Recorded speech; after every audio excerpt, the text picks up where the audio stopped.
Hello, my name is Phil Seelig. I'm an attorney and senior partner at the Seelig Law Group. Today, we will be discussing an overview of medical malpractice laws as they are enforced in the state of New York.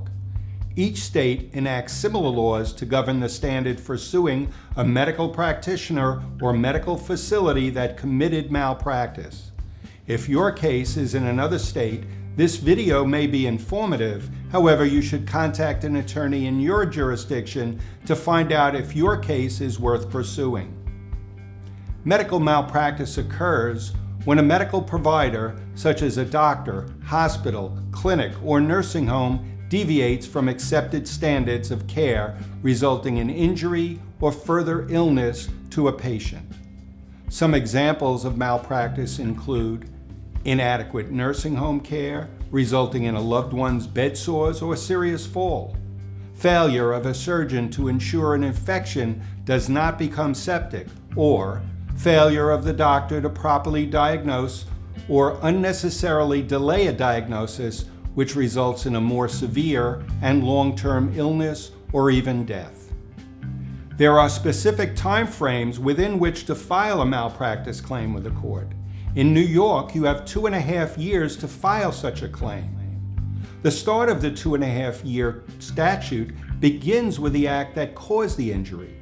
Alternatively, the time to file starts at the conclusion of the continuous treatment of the same condition and is extended by that same 2.5-year period. There are additional time restrictions for certain circumstances, such as when a foreign object is improperly left inside your body following surgery. You have 1 year from its discovery to file an action. There are special rules for when the injured party is a minor or an incapacitated person. Recently, a young man called our offices extremely upset. He had learned that the bilateral amputation of his feet may have been avoided had the doctor followed proper protocol.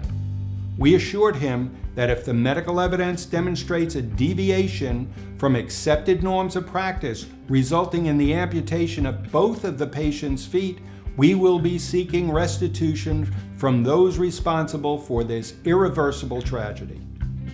In New York, before starting a malpractice case, a doctor must first opine that medical malpractice has occurred.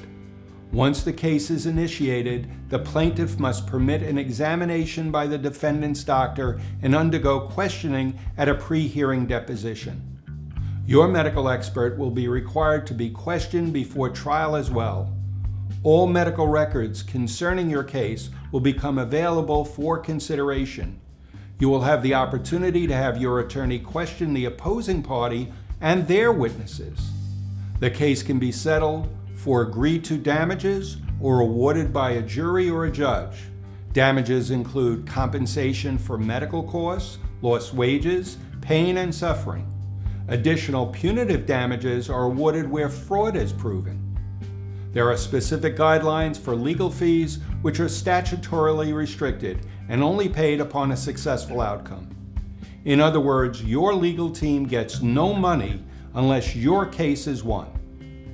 Thank you for joining us for this installment of Law Matters. If you've heard anything that you would like to learn more about, or more importantly, you have a legal matter that you're ready to have an experienced and winning legal team help you with, please call us at the number on your screen and an attorney will contact you by the next business day or sooner. Remember, when winning matters most, call the Seelig Law Group. The Law Matters video series is provided as a public resource by the Seelig Law Group and is not legal advice, nor does it create any attorney-client relationship between the viewer and Seelig Law Offices, LLC. Always consult a licensed attorney authorized to practice in your jurisdiction regarding any of your legal matters. Remember, when winning matters most, call the Seelig Law Group